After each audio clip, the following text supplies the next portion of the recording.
एमडीएच की हल्दी मिर्ची धनिया करे कमाल। ये रंग दे, ये खुशबू दे, ये तीखा, ये कम पड़े। क्या निराला एमडीएच मसाला।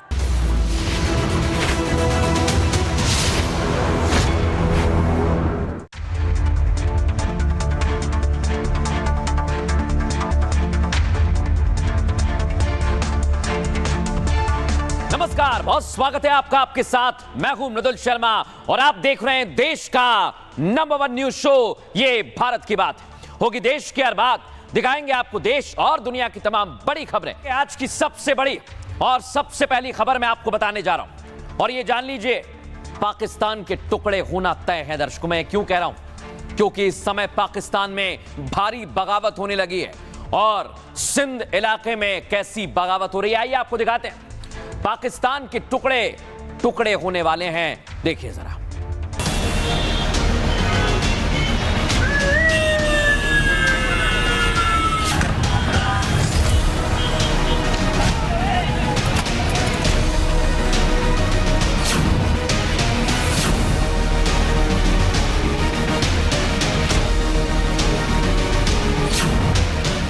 आज सिंध की भूमि यह भारत का हिस्सा भले ही न हो, सभ्यतागत रूप से सिंध हमेशा भारत का हिस्सा रहेगा। और जहां तक जमीन की बात है तो बॉर्डर्स तो बदल सकते हैं, क्या पता कल को सिंध भारत में फिर से वापस आए।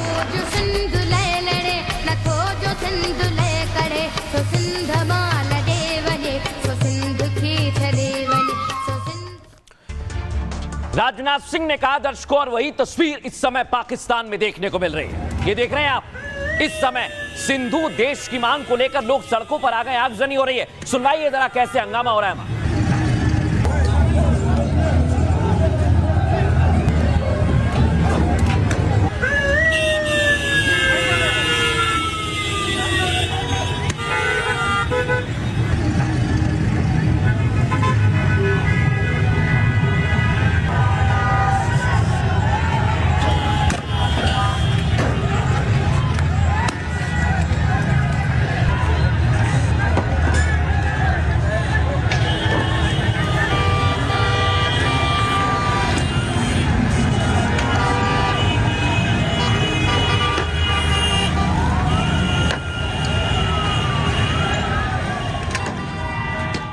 अब दर्शकों, मैं आपको बताता हूं, मुनीर की फौज पर सिंध में प्रदर्शनकारी टूट पड़े। देख रहे हैं आप, ये पुलिस की गाड़ी है जिसको तहस नहस कर दिया। दिखाइए जरा कैसे मुनीर की फौज भाग खड़ी हुई।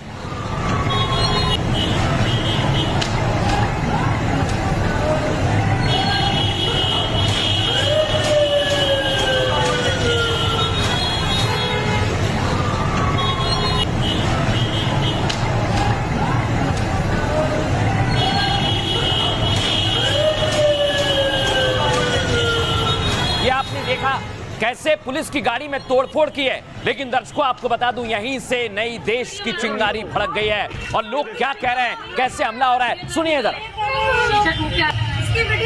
देखो, ये देखो, इसकी वीडियो बना, ये देखो, ये देखो, ये दर्द निकल ले, शीशा टूट के आ जाएगा।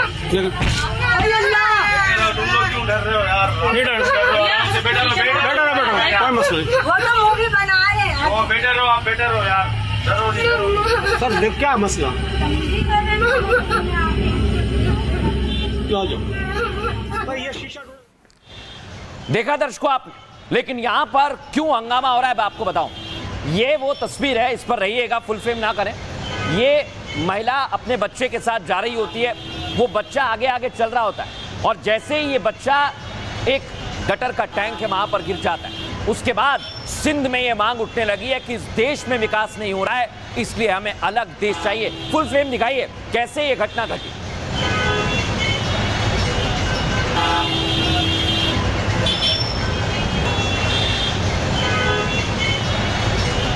अब मैं आपको दिखाता हूं दर्शक, कैसे जबरदस्त प्रदर्शन हो रहा है और इस दौरान गाड़ियों पर हमला किया जा रहा है, एम्बुलेंस पर हमला कर दिया। दिखाइए जरा कैसे सिंध में प्रदर्शनकारी उग्र हो गए।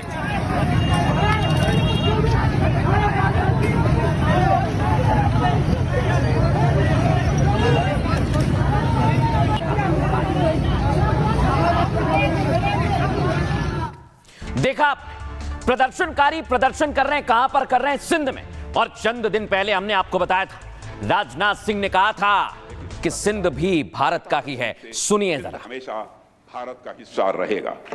आज सिंध की भूमि, मेरे बहनों भाइयों, यह भारत का हिस्सा भले ही न हो, लेकिन सभ्यतागत रूप से सिंध हमेशा भारत का हिस्सा रहेगा। और जहां तक जमीन की बात है तो बॉर्डर्स तो बदल सकते हैं, क्या पता कल को सिंध भारत में फिर से वापस आ जाए। सुना आपने दर्शकों, क्या ये उसी का इशारा है जो आज हम पाकिस्तान में देख रहे हैं आप, शहर में इस समय रैली निकाली जा रही है और ये सिंध में निकल रही है।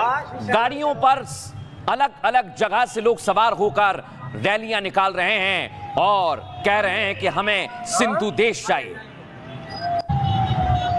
लेकिन दर्शकों, आपको बताऊं, ये पाकिस्तान भारत के खिलाफ आतंकियों के साथ साजिश करता है और जब इसे सिंध में प्रदर्शन होता दिखा तो आतंकियों ने एक बहुत बड़ी मीटिंग बुलाई जिसमें हाफिज का बेटा पहुंचा है और पहलगाम का मास्टरमाइंड पहुंचा है।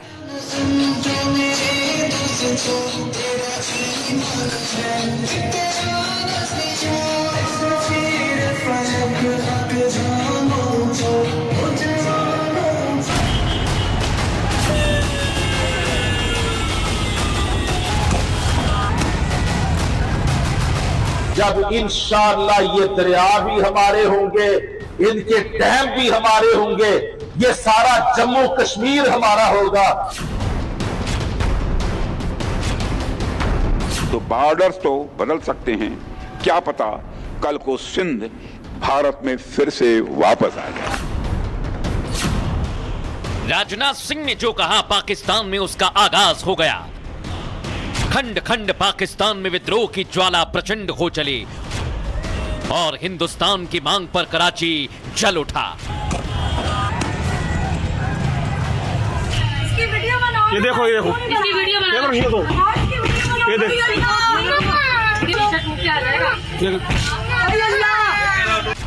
सिंध की आजादी की आवाज मुनीर के कानों को चीर रही है।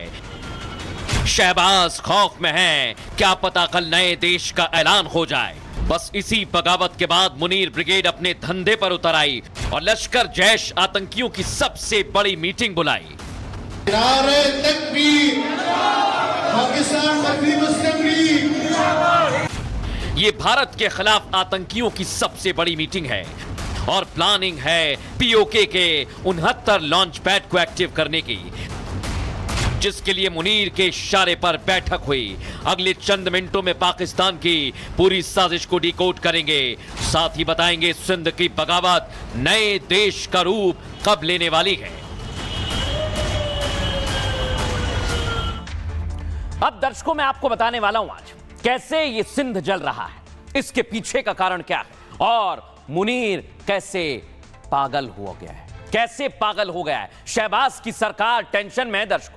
चंद दिन पहले राजनाथ सिंह रक्षा मंत्री हैं, उन्होंने सिंधु का जिक्र किया था। जिस सिंधु का जिक्र किया, पाकिस्तान में वो मिशन सिंधु आज से शुरू हो गया। देख रहे हैं ना, कराची में सिंधु संस्कृति दिवस पर बहुत बड़ी जंग का ऐलान हुआ है दर्शकों। सिंधु देश की मांग को लेकर कराची में जबरदस्त प्रदर्शन हुआ है, बवाल हुआ है। सिंधी लोग कराची में पुलिस से भिड़ गए, गाड़ियों पर हमला कर दिया। देख रहे हैं आप, पूरे कराची में बगावत कर दी है, सिंधियों ने लगभग कब्जा कर लिया है। खबर यह है, प्रदर्शनकारियों ने शहर में तोड़फोड़ और आगजनी की है।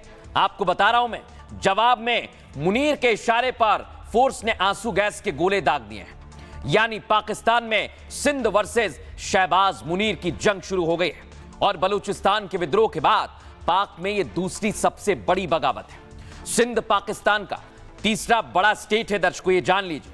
अगर सिंध में बगावत सफल रही तो पाकिस्तान 3 टुकड़ों में टूट जाएगा। और रक्षा मंत्री राजनाथ सिंह ने चंद दिन पहले सिंध को लेकर यही इशारा किया था। कहा था कि आज सिंध की जमीन भारत का हिस्सा भले ना हो, लेकिन सभ्यता के हिसाब से सिंध हमेशा भारत का हिस्सा रहेगा। जहां तक जमीन की बात है, बॉर्डर तो बदलते रहते हैं। कौन जानता है कि कल को सिंध फिर से भारत में वापस आ जाए। और पाकिस्तान में बगावत के बाद राजनाथ सिंह का यह बयान चर्चा में आ गया है। पाकिस्तान में इस वक्त टेंशन है। सिंध में कह रहे हैं कि प्लीज पाकिस्तान से मुनीर की फौज चली जाए, सिंध से चली जाए। सुनिए जरा। भाई एक बात कहूँ, प्लीज पाकिस्तान को छोड़ के चले जाए फौजी, हम कोई और फौजी लेंगे। अल्लाह का वास्ता हमारा मुल्क छोड़ के चले जाओ। भाई एक बात कहूँ, प्लीज पाकिस्तान को छोड़ के चले जाए फौजी, हम कोई और फौजी लेंगे। अल्लाह का वास्ता हमारा मुल्क छोड़ के चले जाओ। भाई एक बात कहूँ, प्लीज पाकिस्तान को छोड़ के चले जाए फौजी, हम कोई और फौजी लेंगे। अब दर्शकों मैं आपको बताता हूं कि सिंध क्यों जरूरी है और सिंध के बिना सनातन भी अधूरा है। ये बातें कही जाती हैं लेकिन आज ये सिद्ध हो रही हैं। दर्शकों, सिंध को लेकर हुई बगावत पूरे पाकिस्तान को टेंशन से भर रही है। लोग सिंध की बगावत को राजनाथ सिंह के बयान से जोड़ रहे हैं दर्शकों, क्योंकि रक्षा मंत्री नवंबर में सिंध को भारत में मिलाने की बात कह चुके हैं। दरअसल सिंधु वो जगह है जहां सनातन की जड़ें हैं। दर्शकों, जिस वैदिक सभ्यता से सनातन का जन्म हुआ है वो सिंधु में मिलती है। हालांकि आज के दौर में सिंध राजनीति का केंद्र है, सेंटर है, और पाकिस्तान का तीसरा सबसे बड़ा राज्य भी सिंध है। आबादी में दूसरा सबसे बड़ा राज्य है सिंध दर्शकों, और पाकिस्तान का आर्थिक हब यही सिंध है। पाकिस्तान का सबसे बड़ा शहर कराची भी सिंध में ही आता है, और पाकिस्तान की शेयर मार्केट का मुख्यालय भी सिंध में ही है। गुजरात और राजस्थान के साथ सिंध का बॉर्डर लगता है दर्शकों, यानी सिंध पाक के हाथ से गया तो समझ लो पाकिस्तान का वजूद खत्म, जिसकी शुरुआत आज कराची में विद्रोह से हो चुकी है। वैसे भी सिंध का कल्चर भारत के अधिकतर हिस्सों से मेल खाता है। सिंध दक्षिण एशिया की सबसे प्राचीन सभ्यताओं का केंद्र भी रहा है। 3300-1300 ईसा पूर्व सिंधु घाटी सभ्यता सनातन सभ्यता का केंद्र रही, और इसी सिंध से हिंदू और इंडिया शब्द की उत्पत्ति हुई। आपको बताएं, यानी सिंध हिंदुओं की संस्कृति का केंद्र था और आज भी है। यही वजह है कि रक्षा मंत्री राजनाथ सिंह ने मिशन सिंध का जिक्र किया था। अब सिंधुस्तान की मांग और पाकिस्तान में विद्रोह एक सिंध पर नई उम्मीद है, यह कह चुका है। रक्षा मंत्री राजनाथ सिंह ने इसे लेकर क्या कहा था वो आपको सुनवाता हूं। आज सिंध की भूमि, मेरे बहनों भाइयों, यह भारत का हिस्सा भले ही न हो, लेकिन सभ्यतागत रूप से सिंध हमेशा भारत का हिस्सा रहेगा। और जहां तक जमीन की बात है तो बॉर्डर्स तो बदल सकते हैं, क्या पता कल को सिंध भारत में फिर से वापस आ जाए। और दर्शकों, अब मैं आपको बताने वाला हूं, ये आतंकियों को भेजने लगा है। ये मुनीर और शहबाज डर के मारे सिर्फ यही करते हैं। इधर सिंध कटने को तैयार है तो उधर आतंकियों की फौज इन्होंने तैयार कर दी है, लेकिन इस बार ये कामयाब नहीं हो पाएंगे। दिखाता हूं मैं आपको, देख रहे हैं आप, मुनीर को बगावत का डर सताया तो इसने आतंकियों को तैयार कर दिया, लेकिन आतंकी इनके पास है नहीं। ये नए नए रिक्रूट शामिल करना चाहते हैं दर्शकों, और इसके लिए इन्होंने किनसे संपर्क किया है? ये है वो दो आतंकी, मोस्ट वांटेड आतंकी। एक है हाफिज सईद और दूसरा है मसूद अजहर। ये भारत के नाम से बिल में छिप जाते हैं, लेकिन मुनीर इनको फिर से बाहर निकाल रहा है। दिखाइए जरा, ये देख रहे हैं आप, ये है हाफिज का बेटा तलहा सईद, फुल फ्रेम दिखाइए। और इसके साथ मौजूद है पहलगाम हमले का मास्टरमाइंड सैफुल्लाह कसूरी। सुनिए जरा कैसे इनकी मीटिंग हो रही है। नारे तकबीर, पाकिस्तान मजहबी मुस्लिम लीग, नारे तकबीर, पाकिस्तान मजहबी मुस्लिम लीग, नारे तकबीर, पाकिस्तान मजहबी मुस्लिम लीग। दर्शकों, उधर मीटिंग चल रही है और इधर आप देख रहे हैं पाक सेना ने आग लगा दी है, और यह कोशिश है दर्शकों बारूदी सुरंग बनाने की, लेकिन मौसम का फायदा उठाकर आतंकी भारत में दाखिल होना चाहते हैं, लेकिन यह प्लान कामयाब नहीं होगा दर्शकों। और आपको बता रहा हूं मैं, आतंकियों का बहुत बड़ा प्लान है और उसकी तस्वीर सामने आ गई है। आतंकियों के लॉन्च पैड तैयार हो गए, देख रहे हैं दर्शकों, 69 लॉन्च पैड तैयार हुए हैं। फुल फ्रेम दिखाइए कैसे आतंकियों को भर्ती कर रहे हैं, हाथों में बंदूक है इनके, देखिए जरा आप इन्हें।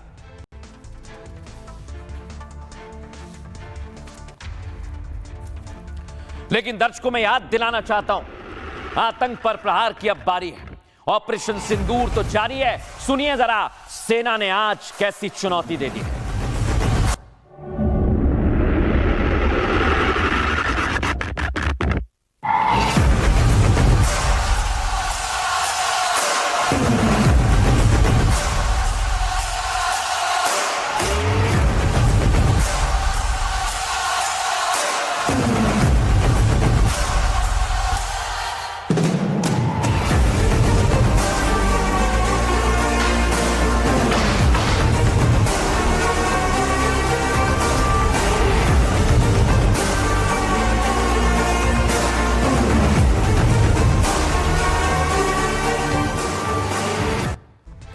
सेना की तैयारी आपने देख ली दर्शकों, लेकिन अब मैं बताता हूं ये आतंकी भारत के खिलाफ कैसी साजिश रच रहे हैं और इनकी क्या तैयारी है। सिंध के विद्रोह से बौखलाए मुनीर ने बहुत बड़ी साजिश रची है।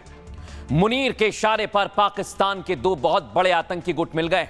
ये देख रहे हैं आप, हाफिज सईद का लश्कर तैयबा और मसूद का जैश मोहम्मद, दोनों आतंकी संगठन के बीच बहावलपुर में गुप्त मीटिंग हुई और इस मीटिंग में हाफिज सईद का बेटा तलहा सईद भी मौजूद रहा। मीटिंग में भारत में आतंकियों के घुसपैठ का संयुक्त मिशन बनाया गया। पहलगाम का मास्टरमाइंड सैफुल्लाह कसूरी इस मिशन को लीड करेगा, उसे जिम्मेदारी मिली है। सूत्रों के मुताबिक जैश मोहम्मद और लश्कर तैयबा मिलकर बड़े धमाके की तैयारी में है। इसके लिए फंडिंग और आतंकियों की भर्ती का पूरा प्लान बनाया गया है। जैश में 5000 महिलाओं की भर्ती इसी साजिश का हिस्सा बताई जा रही है दर्शकों। इन आतंकियों को पीओके में बने लॉन्च पैड से घुसपैठ कराई जा सकती है। जैश मोहम्मद पीओके में 12 से 15 लॉन्च पैड एक्टिव कर चुका है, जबकि लश्कर तैयबा के भी 10 से 12 लॉन्च पैड एक्टिव होने की खबर है और पीओके के आसपास कुल 69 लॉन्च पैड भारतीय सेना ने लॉक कर दिए हैं। टारगेट सेट है। अगर पाकिस्तान ने एक भी गलती की तो भारतीय सेना बहुत बड़ा अटैक करेगी दर्शकों, मैं आपको बता रहा हूं, और ये आतंकी फिर से बिल में छिप जाएंगे। लेकिन मैं आपको बताने वाला हूं, जैसी जैसी तैयारी की जा रही है वैसी वैसी तस्वीर सामने आ रही है। देख रहे हैं आप, ये नीलम वैली है जहां पर लश्कर का नया कैंप दावा किया जा रहा है। नीलम घाटी से ही पहलगाम के मास्टरमाइंड आए थे दर्शकों। इस मस्जिद अंदर खिदमत करना काम भी करने और यो मस्जिद अल्हम्दुलिल्लाह लोगों ने फलाह बहबूद वास्ते ये मरकुल अल्लाह ने करम करने इस्तेमाल इस बड़े कौम अंदर, चूंकि यो मस्जिद है नहीं सिर्फ सईदागाह नहीं बल्कि इस। लेकिन आज दर्शकों ये तस्वीर आपको देख लेना चाहिए, और जो आतंकी बड़ी बड़ी बातें करते हैं, जो देश में सवाल पूछते हैं, उनको सुनना चाहिए। आतंकी कह रहे हैं भारतीय सेना ने एक दो नहीं हजारों आतंकियों को ठोक दिया है। सुनिए जरा। शहीद लोग ने ਤੁਹਾਡੇ ਭੈਣਾਂ ਭਾਈਆਂ ਵਿੱਚੋਂ ਹੀ ਆਏ ਨੇ ਸਾਡੇ ਵਿੱਚੋਂ 10,000 ਇਸ ਜਮਾਤ ਦੇ ਲੋਕ ਸ਼ਹੀਦ ਨੇ ਜਿਨ੍ਹਾਂ ਨੇ ਮੁਖਤਲਿਫ ਜਗ੍ਹਾ ਤੇ ਕੁਰਬਾਨੀਆਂ ਦਿੱਤੀਆਂ। ਸ਼ਹੀਦ ਲੋਕ ਨੇ ਤੁਹਾਡੇ ਭੈਣਾਂ ਭਾਈਆਂ ਵਿੱਚੋਂ ਹੀ ਆਏ ਨੇ ਸਾਡੇ ਵਿੱਚੋਂ 10,000 ਇਸ ਜਮਾਤ ਦੇ ਲੋਕ ਸ਼ਹੀਦ ਨੇ ਜਿਨ੍ਹਾਂ ਨੇ ਮੁਖਤਲਿਫ ਜਗ੍ਹਾ ਤੇ ਕੁਰਬਾਨੀਆਂ ਦਿੱਤੀਆਂ। 10,000 ये शहीद बता रहे हैं। लेकिन दर्शकों, देश में रहकर कुछ लोग सवाल पूछते हैं और उन्हीं घुसपैठियों को योगी आदित्यनाथ ने सबक सिखाने की तैयारी कर ली है। एक तरफ आतंकी हैं, दूसरी तरफ देश में रहने वाले घुसपैठियों के खिलाफ योगी ने युद्ध छेड़ दिया है। दर्शकों दिखाता हूं मैं आप, दिखाइए जरा। योगी ने कह दिया है घुसपैठिए इस देश में नहीं रहेंगे, यूपी में नहीं रहेंगे, स्वीकार्य नहीं है, और प्रदेशवासियों के सम्मान में उन्होंने कहा है। देख रहे हैं आप, उन्होंने कह दिया है घुसपैठियों के लिए कोई जगह नहीं है। पहली तस्वीर आपको बताता हूं, योगी ने आदेश दिया और एक्शन शुरू। फुल फ्रेम दिखाइए, जगह जगह जाकर यूपी में कैसी कार्रवाई हो रही है, देखिए आप खुद। ड्राइविंग लाइसेंस, जो भी आपके पास पहचान पत्र होगा, एक पासपोर्ट साइज फोटो, पुलिस द्वारा सभी का वेरिफिकेशन कराया जाएगा। आप लोग शाम तक में सारे आईडी लेके पुलिस को उपस्थित करेंगे और ये अभियान लगातार 2 से 3 दिन चलेगा। ये नोट कर लीजिएगा, एक दूसरे को सभी संबंधित को सूचित कर दिए।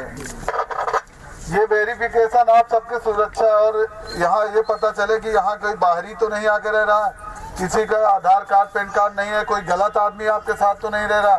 इसी वजह से पुलिस द्वारा ये कराया जा रहा है सत्यापन। आप लोग का सहयोग होना चाहिए सबका, और सब लोग अपना अपना आधार कार्ड पैन कार्ड लेके शाम तक करा लीजिएगा। सभी लोग अपना Aadhaar card PAN card driving licence जो भी आपके पास। दर्शकों देखा आपने कैसे यूपी में कार्रवाई हो रही है, और इधर गुजरात में तो बुलडोजर एक्शन। ये पहले आप दिन में देखिए जरा कैसे बुलडोजर चल रहा है, फिर रात का एक्शन दिखाऊंगा, देखिए जरा।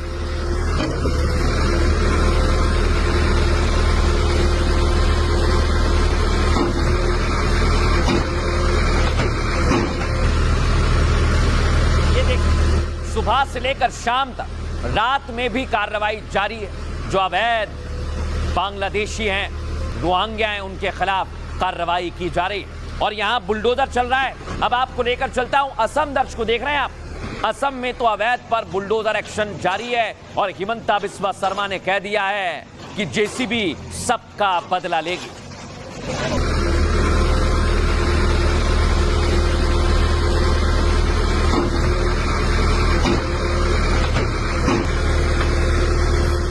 ये तो सिर्फ एक शहर नहीं, राज्य है दर्शकों। अगला राज्य बता रहा हूं आपको, उत्तराखंड। देख रहे हैं आप, उत्तराखंड में अवैध मजार के खिलाफ एक्शन लिया। फुल फ्रेम दिखाइए, ये देखिए कैसे एक्शन हुआ।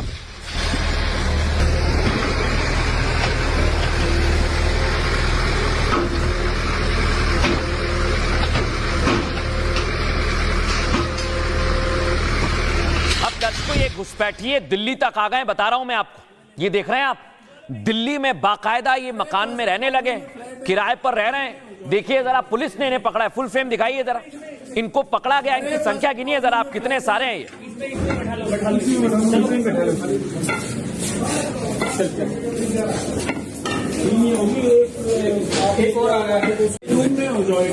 ये ताबड़तोड़ एक्शन चल रहा है दर्शक। अब मैं आपको दिखाता हूं, ये देखिए इतने सारे, आप गिनते जाइए थक जाएंगे।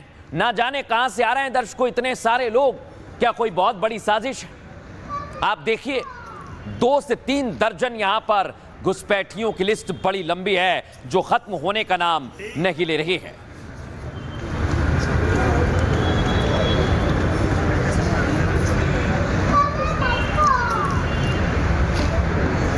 अब सवाल यह दर्शकों, जब घुसपैठियों पर कार्रवाई होती है तो कई लोग सवाल उठाते हैं, और आज यूपी में तो अखिलेश यादव ने सवाल उठा दिया, कहा कि ये तो वोट काटने की साजिश है। लेकिन ये शुरुआत है दर्शकों, सुनिए जरा। यूपी में भी कोई घुसपैठी नहीं निकलेंगे, थोड़े बहुत निकलेंगे, लेकिन वोट बड़े पैमाने पे काट देंगे लोग। यूपी में भी कोई घुसपैठी नहीं निकलेंगे, थोड़े बहुत निकलेंगे, लेकिन वोट बड़े पैमाने पे काट देंगे लोग।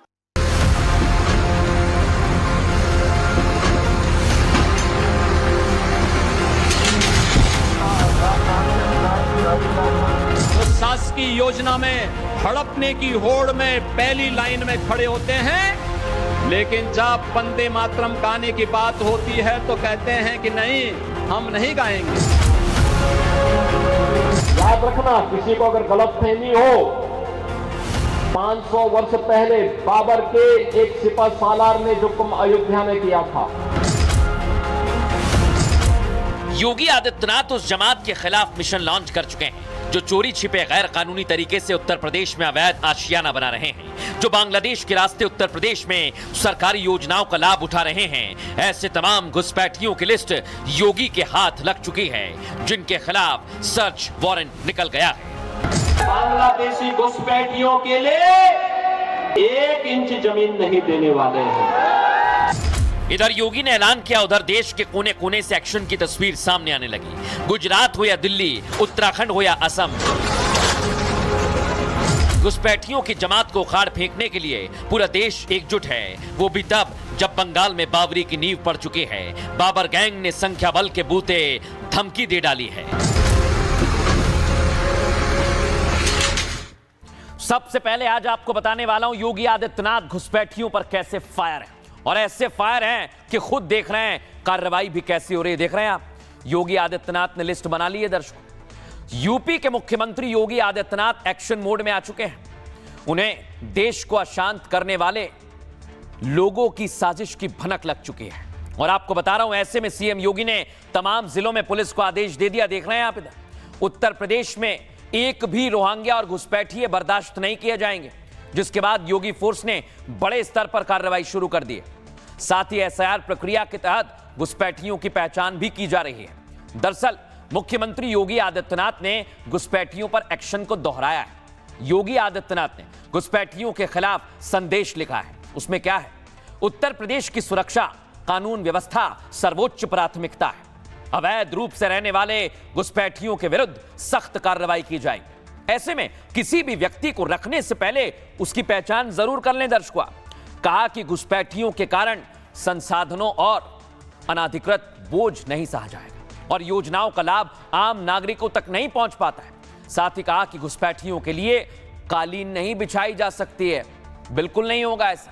इससे क्लियर है दर्शकों कि घुसपैठिए किसी भी कीमत पर बर्दाश्त नहीं किए जाएंगे। ये योगी आदित्यनाथ ने कह दिया है। और सुनवाता हूं आज मैं उन्होंने क्या कहा है प्रदेशवासियों से। सुनिए जरा। बजरंगबली बलिए बजरंगबली, जैसे को तैसे का जवाब तो देना ही पड़ेगा। जो राम भक्त होगा वही राष्ट्र भक्त भी बन सकता है और दुश्मन की भाषा में जवाब भी दे सके। जो देश का दुश्मन है वो हमारा मित्र नहीं हो सकता। देश का दुश्मन हम सबका दुश्मन है।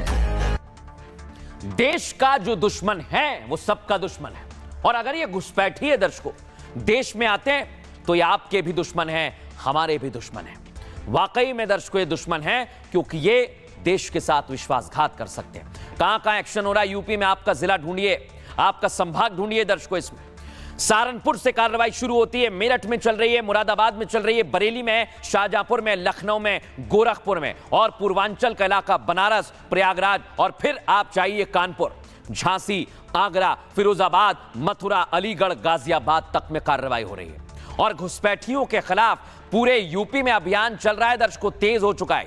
लेकिन पहले चरण में कुछ जगह पर खास फोकस है जो मैं आपको बता रहा हूं, जहां सीएम योगी ने डिटेंशन सेंटर बनाने का भी आदेश दे दिया है।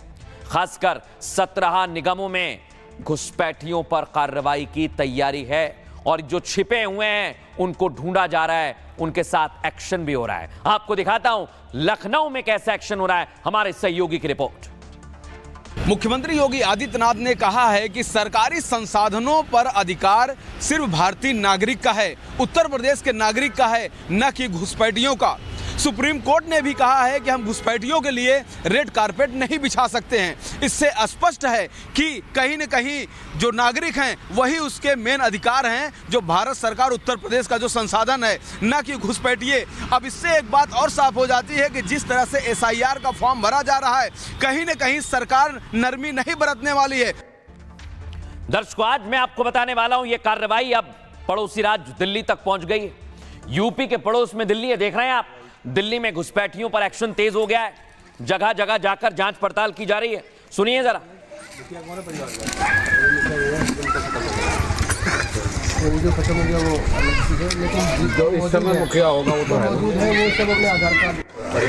ये जितने भी लोग हैं दर्शकों जो अवैध तरीके से आ गए यहाँ पर रह रहे हैं, उनका सत्यापन किया जा रहा है। और दर्शकों गुजरात में तो और एक कदम आगे कार्रवाई हो रही, देख रहे हैं आप।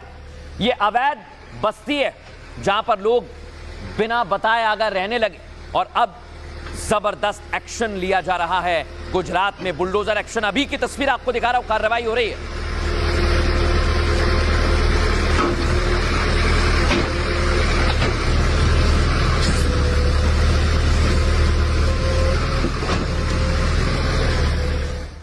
और यह कार्रवाई दर्शकों सिर्फ यूपी तक सीमित नहीं है, जहां जहां घुसपैठिए हैं उन पर जबरदस्त कार्रवाई हो रही है। और 3 राज्य की कार्रवाई दिखाता हूं जहां बुलडोजर चल रहा है।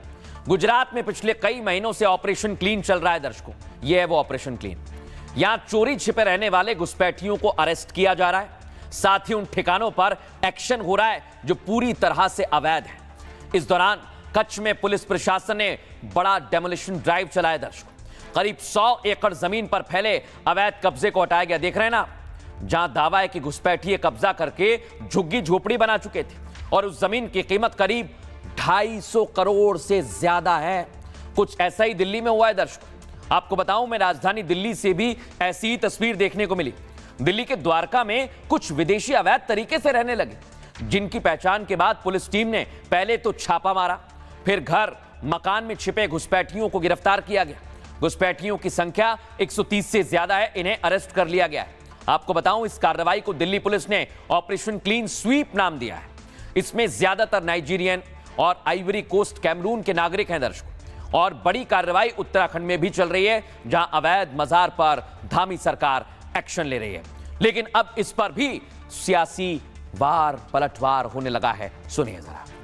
इसी स्थिति में घुसपैठियों को प्रदेश से बाहर होना पड़ेगा, उनके कानून के तहत कड़ी कार्रवाई होगी और वोटर लिस्ट से तो डिलीट होना ही है, लेकिन अन्य वैधानिक कार्रवाई भी। डबल इंजन की सरकार है, फिर भी घुसपैठियों की बात हर बार करते हैं। इनको गद्दी छोड़ देना चाहिए, न तो घुसपैठिए गिन पाते हैं, न तो निकाल पाते हैं। मुख्यमंत्री जी के नेतृत्व उत्तर प्रदेश के अंदर एक बहुत अच्छा अभियान चल रहा है और इस अभियान का अच्छा प्रभाव होगा आने वाले समय में।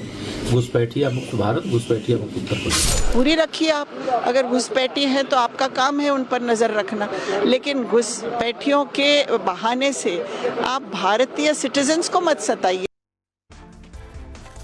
अब दर्शकों मैं आपको बताने वाला हूं, इधर घुसपैठियों पर कार्रवाई चल रही है, उधर दीदी के बंगाल में बाबरी की तैयारी हो रही है, वो भी एक दो नहीं दर्शकों, तीन बाबरी। अब सवाल ये 3 बाबरी क्यों बनाई जा रही है? क्या ये माहौल को बिगाड़ने वाली बात नहीं है? दर्शकों बताता हूं मैं आपको क्या हो रहा है बंगाल में। दिखाइए जरा तस्वीर, ये देख रहे हैं आप, बंगाल में अब 3 बाबरी की तैयारी और बनाने वाला वही है हुमायूं कबीर, जो पहले ममता दीदी के साथ था और अब अलग पार्टी बनाने का दावा कर रहा है, ओवैसी के साथ जाने का दावा कर रहा है।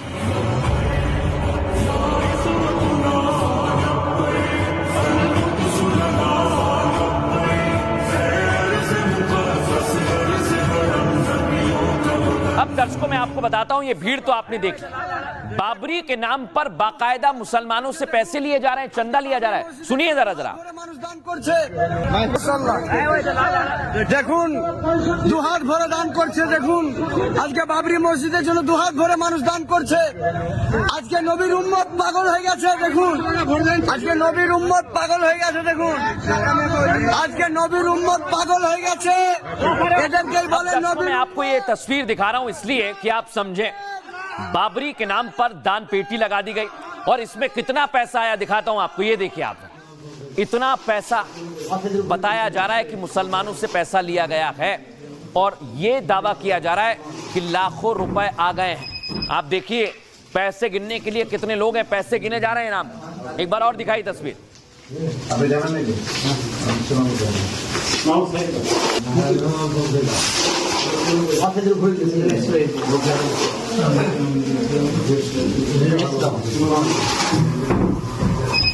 दर्शकों ये तस्वीर इसलिए मैं आपको बता रहा हूं कि बाकायदा पैसे इकट्ठे किए जा रहे हैं और ये आप देखिए बिहार के दरभंगा में मुसलमानों की भीड़ है। दर्शकों दावा किया जा रहा है कि मुस्लिम मेला लगा हुआ है, इज्तिमा लगा हुआ है और इसमें बड़ी संख्या में लोग पहुंच रहे हैं देश के अलग अलग हिस्सों में और यहां से चंदा लिया जा रहा है। और इन्हें भड़काने वाला कौन है?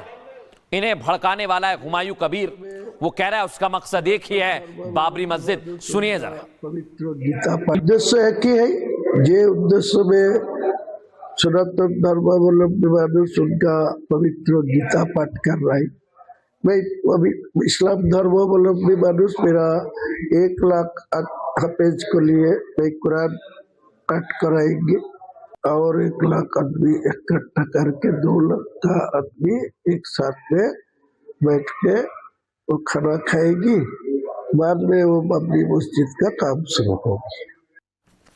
देख रहे हैं दर्शकों आप इसे, ये क्या कोशिश कर रहा है? ये वही कोशिश कर रहा है मुसलमानों को बरगलाने की और अशांति फैलाने की। बंगाल में बाबरी को लेकर अब विवाद गहराने लगा है। दर्शकों देख रहे हैं आप, हुमायूं कबीर ने 3 बाबरी मस्जिद बनाने का ऐलान कर दिया है और इनमें से पहली मस्जिद की नींव मुर्शिदाबाद में रखी जा चुकी है और अन्य बाबरी मस्जिद बनाने के लिए फंडिंग हो रही है। ये देख रहे हैं आप, इतने पैसे मिले हैं। 2 दिन में बाबरी के नाम पर लाखों रुपए दान में जुटाए गए हैं। इतना पैसा है कि उसे गिनने के लिए मशीन मंगवानी पड़ी। खबर यह है मुर्शिदाबाद में बाबरी निर्माण का खर्च करोड़ों में है। दर्शकों बाबरी मस्जिद पर अनुमानित खर्च करीब 300 करोड़ है। ऐसे में 3 बाबरी पर करीब 1000 करोड़ का खर्चा आएगा, क्योंकि बाबरी मस्जिद निर्माण से पहले हुमायूं वहां कुरान पढ़वाएगा। कुरान पढ़वाने के लिए 1 लाख से ज्यादा मुसलमान इकट्ठा करने का दावा है। इन सभी को मुर्ग मुसल्लम और बिरयानी खिलाने की तैयारी है। इससे पहले 6 दिसंबर को 60,000 बिरयानी के पैकेट बांटे गए थे। ऐसे में बाबरी के नाम पर फंडिंग पर सवाल खड़े हो गए। क्या चंदे के अलावा बाबरी के नाम खाड़ी देशों से फंडिंग हो रही है? सोचिए आप, क्योंकि मुर्शिदाबाद में अरब देशों से मौलाना भी शामिल हुए हैं। साथ ही सवाल यह भी कि हुमायूं मुस्लिम वोट बैंक को साध रहा है और बाबरी के नाम पर चुनाव लड़ने के लिए पैसा इकट्ठा कर रहा है। सवाल इसके पीछे यह भी है कि हुमायूं कबीर की नई पार्टी का ऐलान होने वाला है। नई पार्टी बनाकर हुमायूं ओवैसी के साथ गठबंधन की तैयारी में है। लेकिन आपको बताऊं मैं, यही तैयारी है दर्शकों इन लोगों की। ये फंडिंग इसलिए भी सवालों के घेरे में है क्योंकि विदेशों से करोड़ों रुपए आए और इधर बंगाल में भगवा लहराने की तैयारी में है बीजेपी। उन्होंने कहा कि 1 लाख मुसलमान आएंगे, हम भी हिंदुओं को एकजुट करेंगे।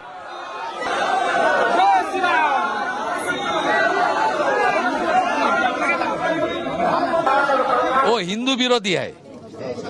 गीता का मंच में जो जो था, साध्वी ऋतंबरा जी से लेकर ज्ञानानंद महाराज कुरुक्षेत्र से लेकर धीरेन्द्र शास्त्री बागेश्वर धाम, ये लोग बीजेपी के झंडा लेकर लिया था। और हम लोग कल जो गीता पाठ किया मैदान में बैठ के, बीजेपी का स्टेट प्रेसिडेंट से लेकर सब कार्यकर्ता हिंदू के नाते हम लोग किया था, बीजेपी के नाते नहीं। मंच पर कोई नहीं था।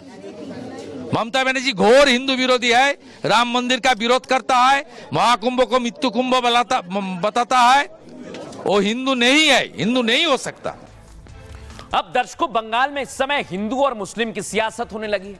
अब कोई इसे तुष्टीकरण बता रहा है, लेकिन ममता बनर्जी ने अपनी तैयारी कर ली है दर्शकों। जब हिंदू कल इकट्ठा हुए, संख्या 5 लाख से ज्यादा थी, तो आज ममता बनर्जी भी हाथ में आरती लेकर मंदिर पहुंच गई है। देख रहे हैं आप, फुल फ्रेम दिखाइए जरा। ऐसी तस्वीर आपको बहुत कम देखने को मिलेगी ममता दीदी की, लेकिन आज मंदिर पहुंची हुई है वो।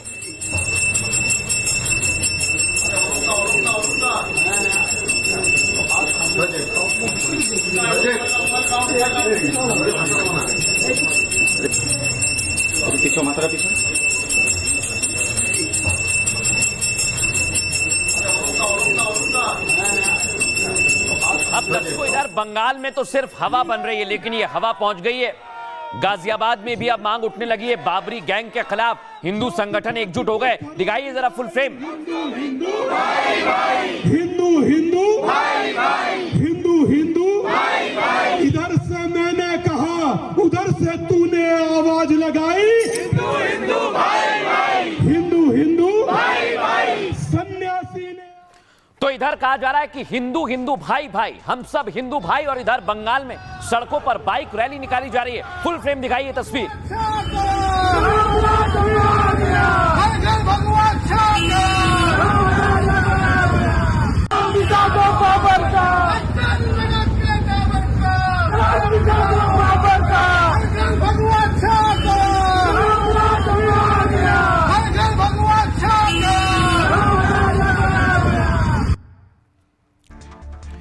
ये सब कुछ दर्शकों बहुत साजिशन किया जा रहा है, इसे समझिए आप।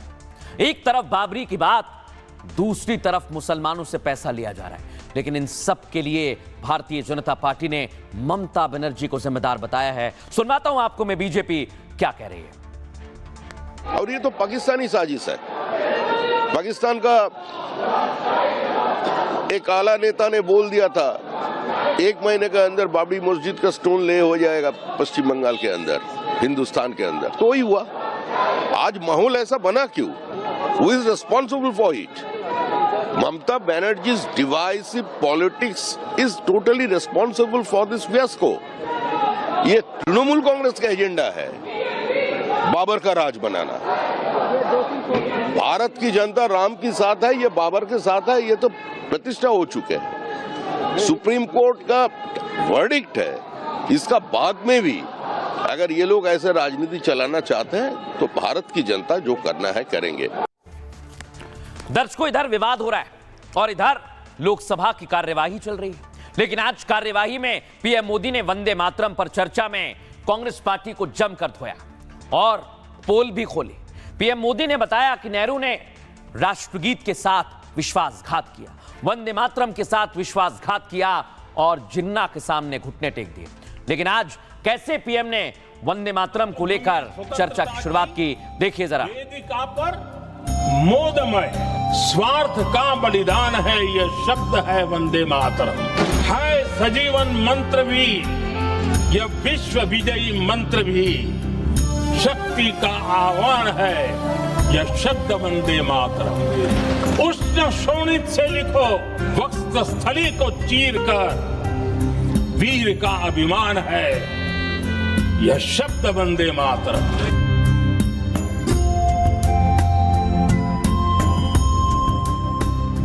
ये दर्शकों, मंत्री पीयूष गोयल ने वीडियो शेयर किया। लेकिन आज जब पीएम आए संसद के अंदर लोकसभा में, तो कैसे नारेबाजी हुई, वंदे मातरम वंदे मातरम, सुनवाइए।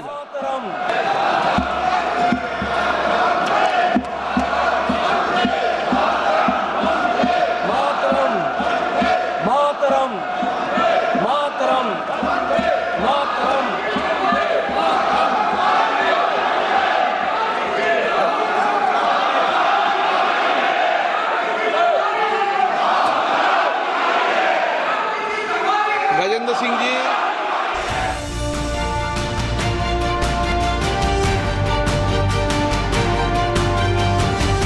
कांग्रेस ने वंदे मातरम के टुकड़े कर दिए।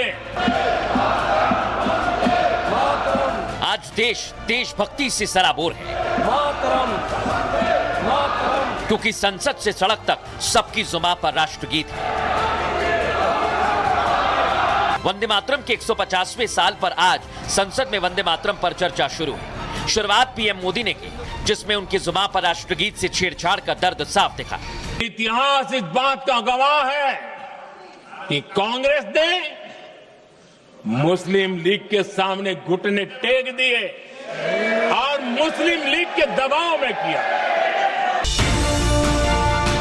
ऐसा पहली बार नहीं है जब मोदी ने इस पर खुलकर बोला है। हालांकि न तब कांग्रेस को ये बात पसंद आई थी और न अब आ रही है।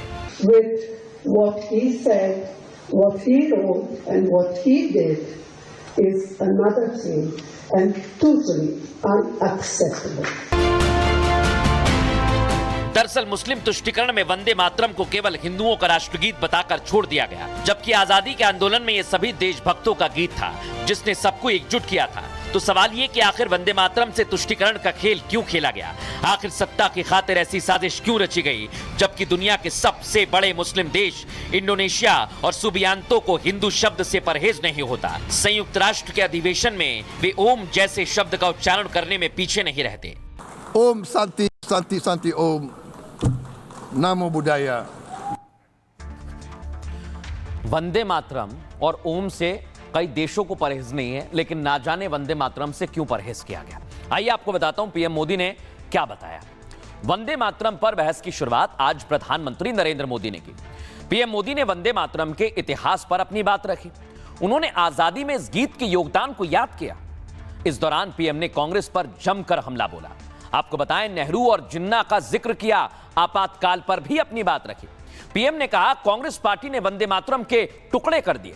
जवाहरलाल नेहरू मोहम्मद अली जिन्ना के सामने झुक गए। तुष्टीकरण के मकसद से कांग्रेस देश के राष्ट्रगीत पर भी झुक गई। जिन्ना ने राष्ट्रगीत का विरोध किया था दर्शकों, तो नेहरू ने इस पर सहमति जता दी। नेहरू के तुष्टीकरण की नीति देश के बंटवारे की बड़ी वजह बनी, जबकि महात्मा गांधी राष्ट्रगीत की लोकप्रियता से काफी खुश थे। उन्होंने लिखा था, वंदे मातरम हमारा नेशनल एंथम बन गया है। वंदे मातरम की भावनाएं महान हैं, अन्य राष्ट्रगीतों से मधुर है। इसका उद्देश्य हमारे भीतर देश की भक्ति की भावना को जगाना है। राष्ट्रगीत वंदे मातरम भारत को माता के रूप में दिखाता है। आखिर वो कौन सी भावना थी जो बापू पर भारी पड़ गई? पीएम मोदी ने कहा, वंदे मातरम कई पड़ावों से गुजरा है। वंदे मातरम 100वें साल में था तब देश में इमरजेंसी लगाई गई थी। देश में वंदे मातरम के साथ विश्वासघात किया गया। आखिर हमारे राष्ट्रगीत के साथ अन्याय क्यों हुआ है? वंदे मातरम के साथ विश्वासघात क्यों किया गया है? इस कटु सच को अगली पीढ़ियों तक पहुंचाना बहुत जरूरी है। पीएम मोदी ने आज जमकर कांग्रेस पार्टी पर भी हमला बोला है, सुनिए जरा। वंदे मातरम इतना महान था, जिसकी भावना इतनी महान थी, तो फिर पिछली सदी में इसके साथ इतना बड़ा अन्याय क्यों हुआ?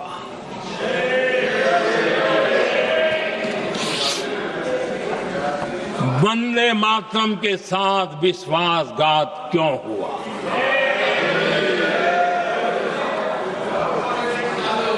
ये अन्याय क्यों हुआ? वो कौन सी ताकत थी जिसकी इच्छा खुद पूज्य बापू की भावनाओं पर भी भारी पड़ गई, जिसने वंदे मातरम जैसी पवित्र भावना को भी विवादों में घसीट दिया। इस बात का गवाह है कि कांग्रेस ने मुस्लिम लीग के सामने घुटने टेक दिए और मुस्लिम लीग के दबाव में किया, और कांग्रेस का ये तुष्टीकरण की राजनीति को साधने का एक तरीका था। आदरणीय अध्यक्ष जी, तुष्टीकरण की राजनीति के दबाव में कांग्रेस वंदे मातरम के बंटवारे के लिए झुकी, इसलिए कांग्रेस को एक दिन भारत के बंटवारे के लिए झुकना पड़ा। लेकिन दर्शकों, जब आज पीएम ने कांग्रेस पार्टी की पोल खोली तो इस पर देश भर में सियासत होने लगी। दिखाते हैं आपको। मकसद है, पुरानी मकसद इनकी अध्यक्ष महोदय, कि जिन्होंने स्वतंत्रता की लड़ाई लड़ी, जिन्होंने देश के लिए बड़ी बड़ी कुर्बानियां दी, उन पर सरकार नए आरोप लादने का मौका चाहती है। तो अमेरिका तो वो देश है जो समृद्धि के शिखर पर बैठा है, फिर क्यों वहाँ कॉलेज यूनिवर्सिटीज में गोलियां चल रही हैं? तुम्हारे पास रुपया है, पैसा है, बैंक बैलेंस है, गाड़ी है, बंगला है, क्या नहीं है? माँ नहीं है, भावनाएं नहीं है, इसलिए ये मटेरियल आपको सेटिस्फैक्शन नहीं दे पा रहा है। गीत हमारा, गुणगान तुम्हारा, करो गुणगान, क्या दिक्कत है?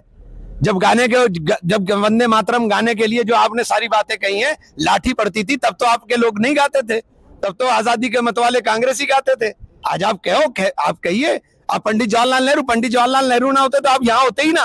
जब अंग्रेज उनके ऊपर कोड़े बरसाते थे, जब उनको डराने के लिए सजाएं, तमाम तरह के नोटिस जारी करते थे, तो वो इसी राष्ट्रीय गीत को गा के अपने अंदर ऊर्जा पैदा करते थे। हम क्रांतिकारियों को मानने वाले लोग हैं। गौरव का फल है चर्चा हो, सकारात्मक चर्चा हो। दर्शकों, ये शुरुआत हुई जब प्रधानमंत्री नरेंद्र मोदी ने वंदे मातरम के 150 वर्ष पूर्ण हुए उस दिन कार्यक्रम को संबोधित किया। ये 7 नवंबर की तस्वीर मैं आपको दिखा रहा हूं। यहां प्रधानमंत्री नरेंद्र मोदी ने राष्ट्रगीत पर गर्व करने की बात कही थी। अगली तस्वीर बताइए। देश भर में दर्शकों वंदे मातरम पर कार्यक्रम हो रहे हैं। अगली तस्वीर दिखाइए। ये आप देखिए, ये तस्वीर बताने के लिए काफी है कि देश भर में वंदे मातरम के कार्यक्रम हो और पीएम मोदी ने इसके लिए पूरी तैयारी की है।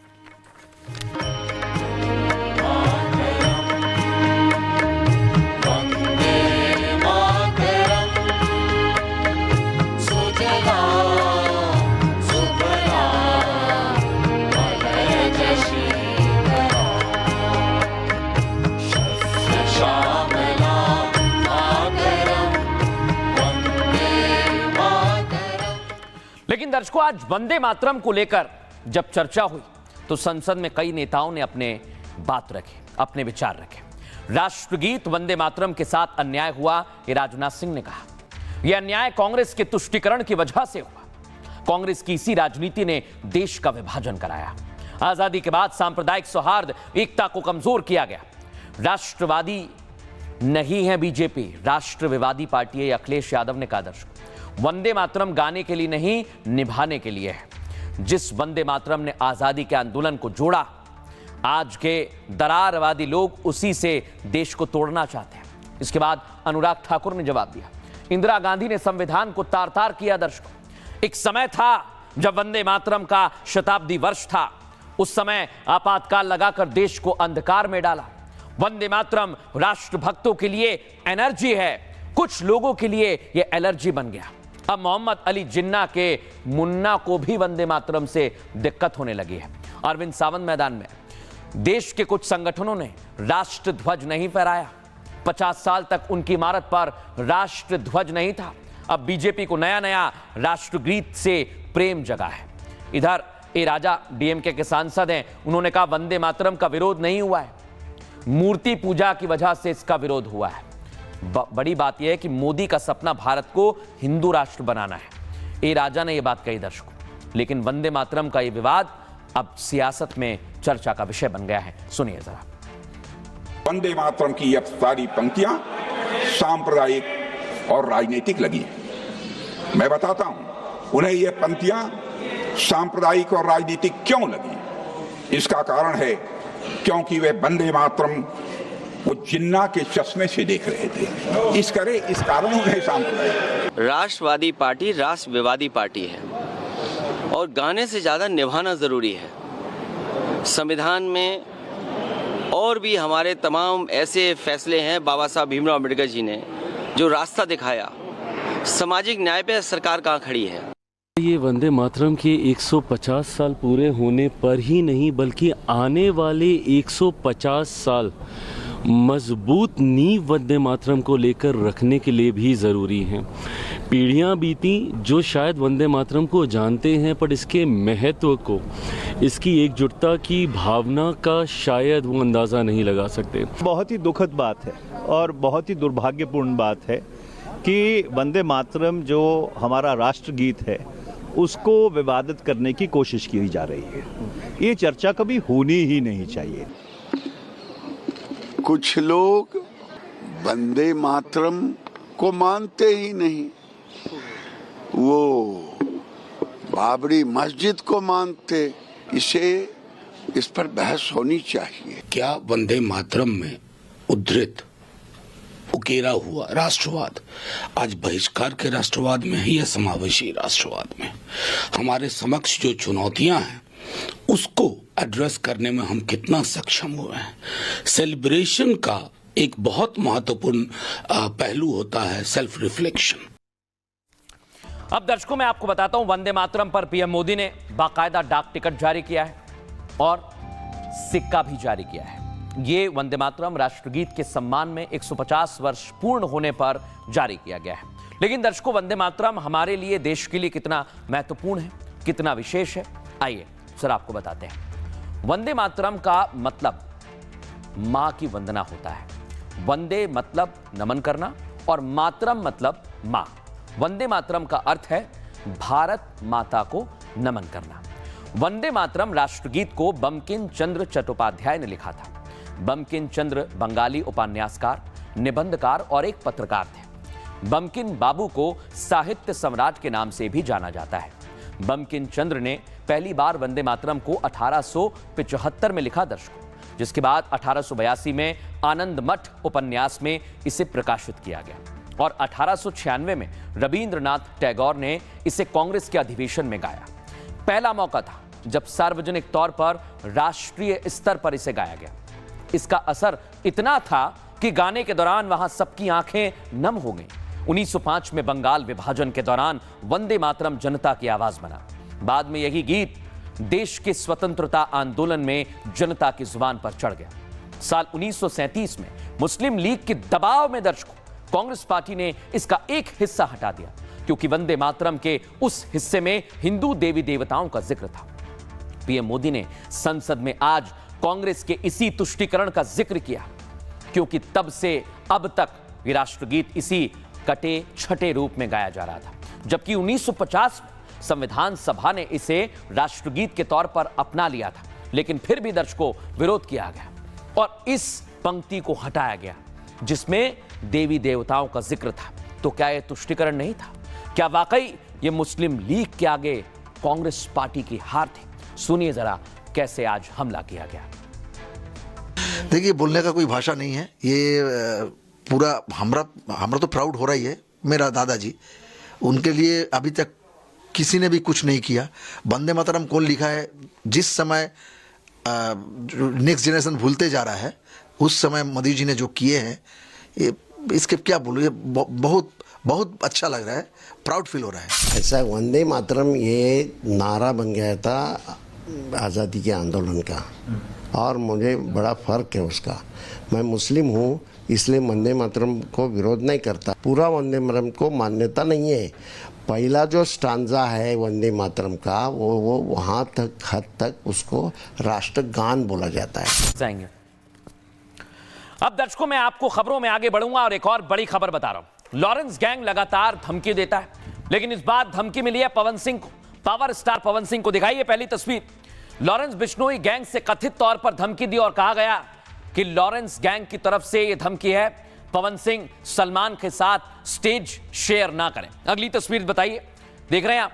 धमकी के बावजूद पवन सिंह पहुंच गए बिग बॉस के सेट पर, सलमान खान के साथ खड़े रहे। लेकिन उसके बाद कैसे ये धमकी दी गई थी दिखाता हूं मैं आपको, दिखाइए जरा। ये है वो धमकी। व्हाट्सएप पर मैसेज करके लॉरेंस का बाकायदा नाम लिखा गया और बताया कि यहां जाना नहीं है, नहीं तो भुगतना पड़ेगा। अब मैं आपको दिखाता हूं दर्शकों, धमकी को लेकर पवन सिंह ने मुंबई क्राइम ब्रांच में शिकायत भी दर्ज कराई है। देख रहे हैं आप, ये वही शिकायत की कॉपी मैं आपको बता रहा हूं। और पवन सिंह को क्यों धमकी दी गई है दर्शकों, बिहार चुनाव में जबरदस्त क्रेज रहा है और अलग अलग जगह प्रचार करने भी गए हैं। जीत भी मिली है, उनका गाना भी हिट रहा था।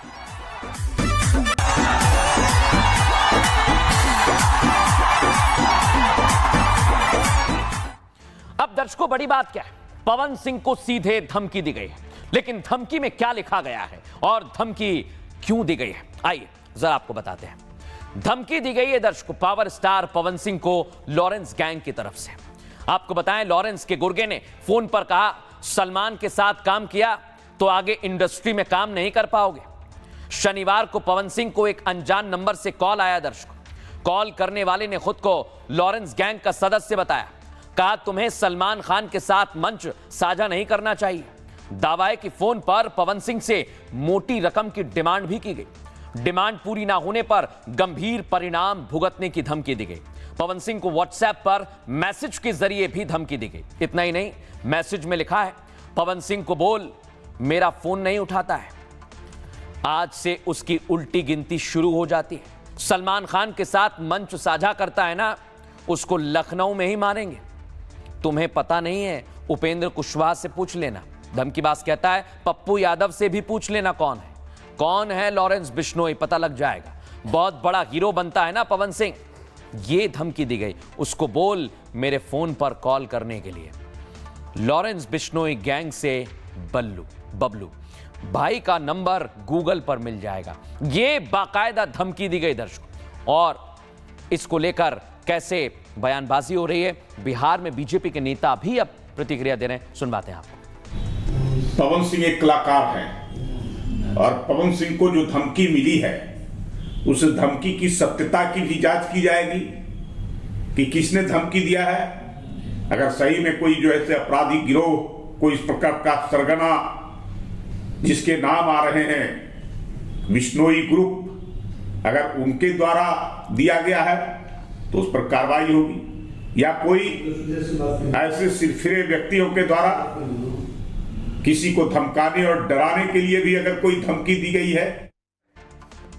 अब दर्शकों, मैं आपको बताता हूं, लॉरेंस गैंग की सलमान खान से पुरानी दुश्मनी है। सलमान के घर पर लॉरेंस के गैंग ने फायरिंग भी की थी। उसके बाद लॉरेंस का छोटा भाई अनमोल गिरफ्तार किया गया, डिपोर्ट करके उसे भारत लाया गया।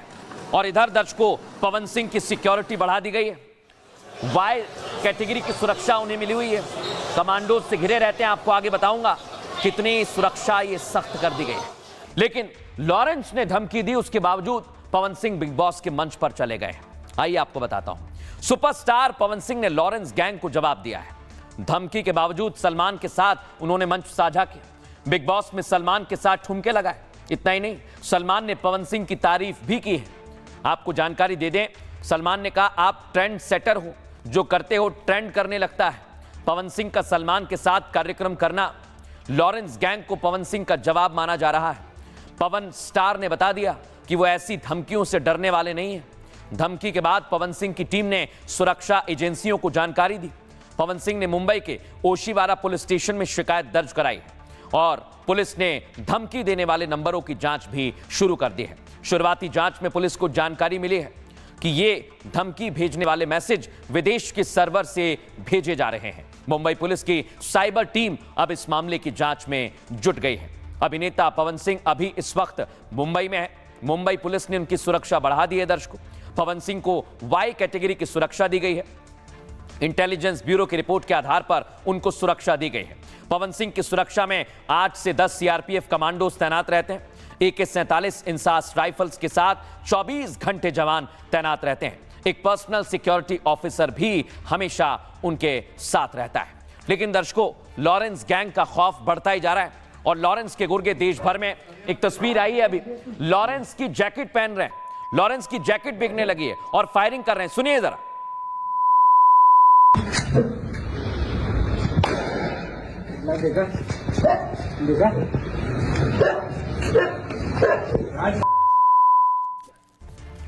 देखिए आप, लॉरेंस के गुर्गे जगह जगह हैं। अभी अपने आप को बता रहे हैं क्या वाकई इसमें लॉरेंस गैंग है। पुलिस जांच कर रही है। बहरहाल आगे बढ़ेंगे, बात करेंगे आज के सूत्र की। संसद में आज वंदे मातरम पर चर्चा हुई। ऐसे में हम आपको बताते हैं कि भारत भूमि को लेकर स्वामी विवेकानंद ने क्या कहा था। यही वही भारत है जिसने सदियों के आघात, सैकड़ों विदेशी आक्रमणों को झेला है, रीति रिवाजों के सैकड़ों उथल पुथल को देखा है। ये वही भूमि है जो अपनी अमर शक्ति और अविनाशी जीवन के साथ दुनिया की किसी भी चट्टान से अधिक दृढ़ है। इसका जीवन आत्मा के समान ही है, अनादि और अनंत अमर, और हम ऐसे ही देश के संतान हैं।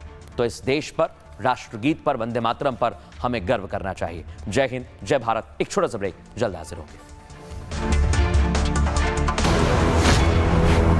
अब आया असली स्वाद। अब आया स्वाद। जब स्वाद के पड़े हो लाले तो MDH का चंकी चाट मसाला डालें। MDH का चंकी चाट मसाला।